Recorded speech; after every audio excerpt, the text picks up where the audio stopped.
Você já sentiu o peso do silêncio? Não aquele silêncio tranquilo de uma tarde de domingo, mas o silêncio pesado e denso que invade uma sala de hospital quando as palavras do médico parecem flutuar no ar, sem que você consiga alcançá-las. Imagine que, em um único segundo, o seu mundo, construído com tanto esforço e sonhos para ver seus filhos crescerem, se transforme em um labirinto sem saída. Hoje eu não vou apenas te contar uma história de superação. Eu vou te levar para dentro de um milagre que desafiou as leis da biologia. Vou te apresentar Helena, uma mãe que sentiu o frio de um diagnóstico terminal, mas decidiu que a última palavra não seria escrita em um prontuário médico, e sim com o fogo de uma fé que se recusou a aceitar o fim. Fique comigo em cada segundo deste vídeo, porque o que aconteceu após meses de oração não foi apenas surpreendente, foi algo que mudou a visão de cientistas céticos e pode transformar a forma como você encara os seus próprios desafios hoje. Esta não é apenas uma história sobre cura, mas sobre esperança que se recusa a morrer. A vida de Helena era o retrato da dedicação. Acordar cedo, preparar o café, garantir os uniformes limpos, correr para o trabalho e, à noite, ainda encontrar forças para contar histórias aos filhos. Ela era o pilar da casa. Mas o pilar começou a apresentar rachaduras invisíveis, como um cansaço constante, dores persistentes e um corpo que silenciosamente pedia socorro. Quando o corpo finalmente gritou e o desmaio aconteceu na sala de estar, a realidade bateu à porta. O que se seguiu foram corredores brancos, cheiro de antisséptico e máquinas barulhentas. Helena olhava para o teto do hospital e orava para que tudo fosse apenas um estresse passageiro, mas o olhar do oncologista dizia algo completamente diferente. Helena, precisamos ser honestos. A voz do médico era firme, mas carregava um peso cruel. Ele explicou que o quadro era agressivo e que, pela localização e estágio da doença, a medicina não oferecia tratamento curativo. As palavras incurável e poucos meses caíram como granadas. O som ambiente desapareceu e tudo o que Helena conseguia pensar era no cheiro do cabelo dos filhos. O trajeto para casa foi um borrão. Como uma mãe se despede da vida quando a vida mal começou para seus pequenos. Ao entrar em casa e ver os brinquedos espalhados, Helena desabou no chão. Mas, entre lágrimas e o peso da morte anunciada, algo inesperado começou a nascer dentro dela. Uma revolta santa, uma recusa em aceitar que aquela seria a última página da sua história. Helena não era uma mulher de fé superficial, mas aquela notícia exigia uma profundidade que ela ainda não conhecia. No domingo seguinte, ela foi à pequena igreja do bairro. Não foi buscar consolo ou palavras bonitas. Ela foi declarar guerra contra o diagnóstico. O que parecia um culto comum se transformaria no início de algo muito maior. Ao subir ao altar e compartilhar sua dor, o ambiente mudou. Não houve clima de despedida, mas de posicionamento. Amigos, vizinhos e irmãos de fé se levantaram como um exército. Se os médicos dizem que não há mais o que fazer, agora é a vez daquele que faz tudo, declarou o pastor, enquanto mãos se uniam ao redor de Helena. Ali começou o que eles chamaram de o cerco pela vida. Não foi uma oração rápida nem simbólica. Foram meses de intercessão contínua. Enquanto o corpo de Helena enfraquecia, perdendo peso e vigor, algo invisível parecia ser reconstruído dentro dela. Seu espírito se fortalecia dia após dia, sustentado por uma fé que se tornava cada vez mais firme. Imagine as vigílias de madrugada. O frio do lado de fora contrastava com o calor das mãos unidas dentro do templo. Helena passava horas de joelhos e ela dizia que naquelas madrugadas não sentia a dor da doença, mas uma presença que a envolvia como um manto quente. Em suas orações, ela não pedia apenas tempo, mas a oportunidade de se tornar um testemunho vivo. A persistência de Helena era desconcertante. Mesmo quando exames mostravam que a doença avançava, ela voltava à oração com ainda mais força. Ela entendeu que o milagre não é um evento lógico, mas uma insistência espiritual. A igreja se organizou em turnos e sempre havia alguém clamando por ela, em diferentes lugares e horários. Os meses centrais foram os mais cruéis. Helena já não conseguia caminhar até a igreja e a oração passou a ser feita em sua cama, com a voz fraca e sussurrada. O médico preparava a família para o pior, dizendo que eram poucas semanas. Ainda assim, enquanto o corpo se enfraquecia, sua fé permanecia inabalável. Em uma noite de dor extrema, algo mudou. Helena relatou ter tido uma visão. Ela não via o hospital, mas um rio de águas cristalinas atravessando o seu peito, lavando tudo o que os médicos chamavam de tumores.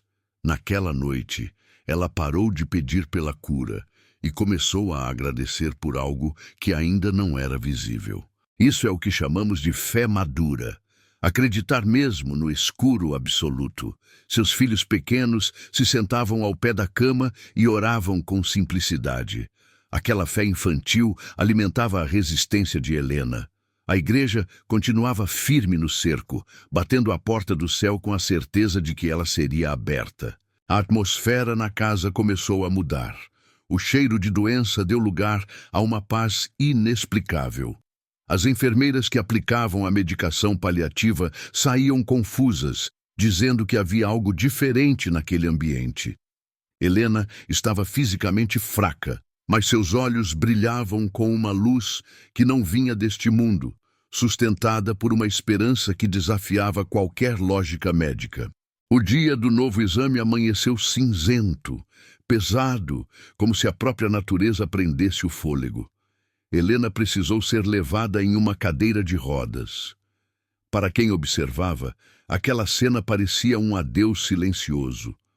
O corpo estava marcado pela batalha, mas nos olhos dela havia uma chama alimentada por meses de oração e por uma certeza que não dependia de estatísticas.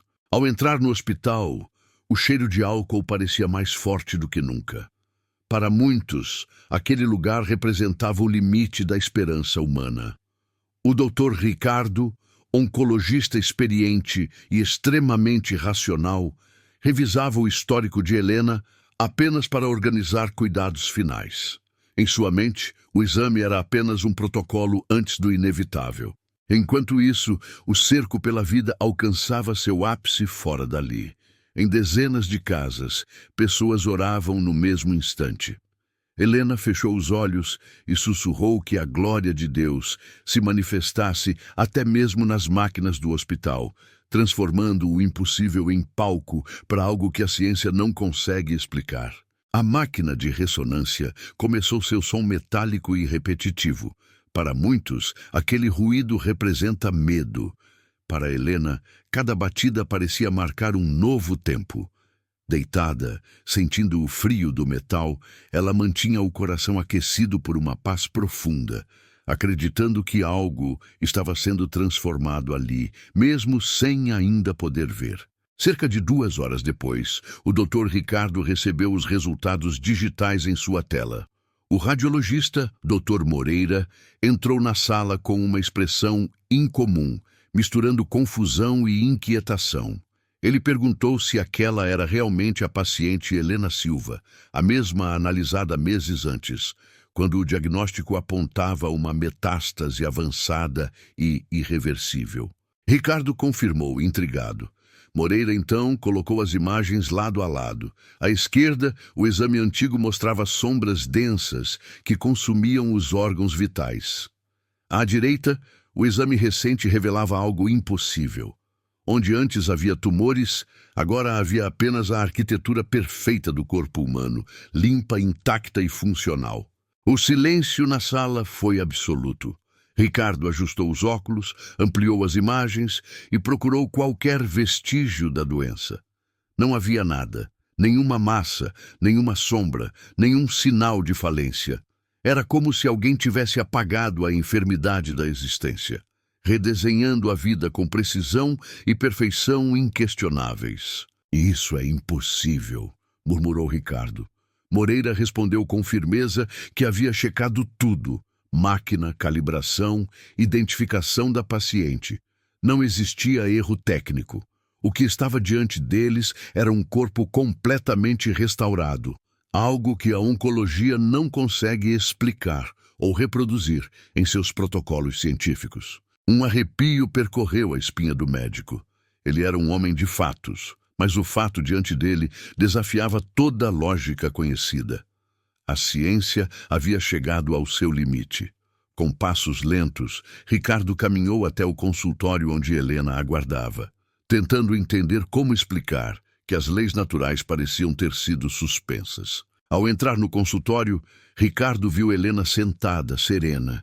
Ela não perguntou sobre o resultado, apenas sorriu como quem já sabia a resposta. O médico se sentou, respirou fundo e, pela primeira vez em décadas de carreira, deixou as lágrimas caírem. Ele confessou que não havia explicação médica para o que estava prestes a dizer. Ricardo explicou que os exames mostravam um corpo completamente limpo. Não havia mais doença, nenhum tumor, nenhuma falha. Tudo estava restaurado. O silêncio tomou a sala. Helena ouviu sem surpresa. Para ela, aquilo não era um erro da máquina, mas a confirmação de algo que já havia sido selado no invisível. O médico tentou usar termos técnicos, falou em remissão espontânea, mas logo admitiu que o caso não se encaixava em nenhuma definição conhecida. A remissão é gradual, explicou ele, mas ali a doença havia simplesmente desaparecido. Ele perguntou como Helena se sentia diante daquela realidade que desafiava toda a medicina. Helena respirou fundo e respondeu com calma. Disse que passou meses no deserto com os joelhos marcados pelo chão e o coração firmado em promessas. Enquanto a medicina falava de morte, ela recebeu uma palavra de vida. O que aparecia na tela não era falha técnica, mas a assinatura de Deus em seu corpo. Ricardo ficou em silêncio. O jaleco ali parecia se curvar diante de algo maior. Ele sempre respeitou a fé como apoio emocional, mas agora via diante de si uma mudança biológica incontestável. Pela primeira vez, ele percebeu que havia camadas da realidade que seus estudos jamais haviam alcançado. Quando as portas do consultório se abriram, o silêncio no corredor era absoluto. A família de Helena aguardava o veredito final, com o coração suspenso. Ela se levantou lentamente da cadeira de rodas, testando as próprias pernas. Cada movimento parecia recuperar uma força que não existia dias antes, enquanto todos observavam sem conseguir respirar. Ao dar os primeiros passos, algo extraordinário aconteceu. Helena caminhou em direção aos filhos, que correram para seus braços. O médico surgiu logo atrás e acenou positivamente. O grito que ecoou no corredor não foi de desespero, mas de vitória. Enfermeiras pararam, médicos se aproximaram e a esperança tomou conta daquele espaço. A cena se espalhou pelo hospital. Profissionais que conheciam o caso incurável observavam atônitos. Sussurros percorriam os corredores. Helena abraçava cada pessoa com uma alegria que transbordava. Ela não era apenas uma paciente curada, mas um sinal vivo de que a vida pode surpreender até quando tudo parece perdido. Naquela noite, ao chegar à igreja, o templo estava lotado. O que antes era intercessão virou celebração. As mesmas pessoas que choraram por Helena agora cantavam com ela. O ambiente vibrava com gratidão. Não era apenas um culto, era um testemunho coletivo de algo que ultrapassava explicações humanas. Helena subiu ao altar radiante. Ela contou sobre a paz sentida na ressonância, o olhar do médico e a certeza que sustentou sua fé. Cada palavra fortalecia quem também enfrentava seus próprios impossíveis. O milagre não terminou nela. Tornou-se um catalisador de esperança para todos que ouviam aquela história. Helena explicou que muitas vezes oramos esperando o pior, quando Deus deseja que esperemos o melhor. Disse que não foi curada apenas para viver mais tempo com os filhos, mas para mostrar que o céu ainda responde ao clamor da terra. A persistência, afirmou ela, não é convencer Deus, mas permanecer firme até que a vontade dele se revele. Os testemunhos se multiplicaram naquela noite. Pessoas desanimadas sentiram forças renovadas. O milagre de Helena se espalhou pela cidade como um sopro de vida. Semanas depois, o Dr. Ricardo foi visto entrando discretamente naquela igreja, desejando compreender a força que realizou o que seus conhecimentos e medicamentos não conseguiram alcançar. Os meses seguintes não foram apenas de recuperação, mas de reconstrução. Cada manhã passou a ser um presente. O simples ato de preparar o café, sentir o sol na pele ou caminhar sem dor tornou-se motivo de gratidão. A cura física foi apenas o começo. A verdadeira transformação aconteceu na forma como Helena passou a enxergar a vida. O ambiente da casa mudou completamente. Onde antes havia medo e remédios, agora havia risos e música. Helena começou a visitar pessoas no hospital onde recebeu sua sentença. Ela não chegava como estranha, mas como alguém que conhecia o peso daquela maca e o desespero das luzes frias, levando esperança real a quem sofria. O Dr. Ricardo também não foi mais o mesmo. Ele guardou os exames de Helena como um lembrete de que o ser humano é mais do que aquilo que o bisturi alcança. Passou a incentivar seus pacientes a buscarem apoio espiritual, entendendo que ciência e fé podem caminhar juntas no cuidado integral da vida. Na igreja, a história de Helena se tornou um marco. O cerco pela vida não terminou. Transformou-se em um grupo permanente de intercessão. Outros testemunhos começaram a surgir, não porque Deus tivesse mudado, mas porque aquela comunidade aprendeu que o milagre exige constância, fé perseverante e unidade em propósito. Pessoas de cidades vizinhas passaram a procurar Helena. Ela sempre dizia que não era o foco da história. Eu sou apenas o papel onde Deus escreveu um capítulo da sua misericórdia, afirmava. Para mães desesperadas, ela ensinava que o diagnóstico é uma opinião técnica, mas a última palavra pertence ao Criador. Talvez o seu desafio hoje não seja uma doença. Pode ser um sonho enterrado, um casamento em estado crítico ou uma dívida sufocante. Assim como Helena, você pode ter recebido um não da vida. Esta história não é apenas sobre ela, é um convite para você olhar além da realidade visível. A persistência na fé não ignora os fatos, ela os confronta. Helena viu os exames e sentiu a dor, mas escolheu acreditar no que ainda não via. A pergunta agora é direta: até onde você está disposto a ir pela sua vitória? Vai parar no primeiro diagnóstico negativo ou continuará batendo a porta do céu? Se esta história tocou o seu coração, escreva nos comentários: eu acredito no milagre. Deixe o seu curtir para que esta mensagem alcance mais pessoas que precisam de esperança. Inscreva-se no canal para continuar recebendo histórias que fortalecem a fé. Que a paz que acompanhou Helena esteja com você hoje e sempre. Lembre-se de que o deserto é lugar de passagem, não de morada.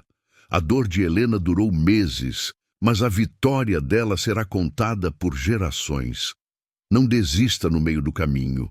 A sua cura, a sua restauração e o seu milagre podem estar mais próximos do que você imagina. Talvez há apenas uma oração de distância. Se você chegou até aqui, é porque esta história tocou algo profundo em você. Talvez este vídeo seja o sinal que você tanto pedia. Se acredita que o impossível pode acontecer na sua vida, escreva nos comentários: eu acredito no milagre. Vamos criar juntos uma corrente de fé e esperança. Não se esqueça de deixar o seu curtir para que o YouTube leve esta mensagem a mais pessoas que hoje estão em leitos de hospitais ou em quartos escuros precisando de uma luz. Cada interação ajuda esta história a alcançar quem mais precisa ouvir que ainda há esperança. Inscreva-se no canal para continuar acompanhando histórias que fortalecem a fé e renovam a mente. Agora, assista ao vídeo que está aparecendo na tela. Ele é o complemento perfeito para esta mensagem e vai te ensinar como manter a mente firme enquanto você espera o seu milagre chegar. Muito obrigado por me acompanhar nesta jornada. Que a paz que sustentou Helena esteja com você hoje e sempre. Fique com Deus, permaneça firme na fé e até o próximo vídeo.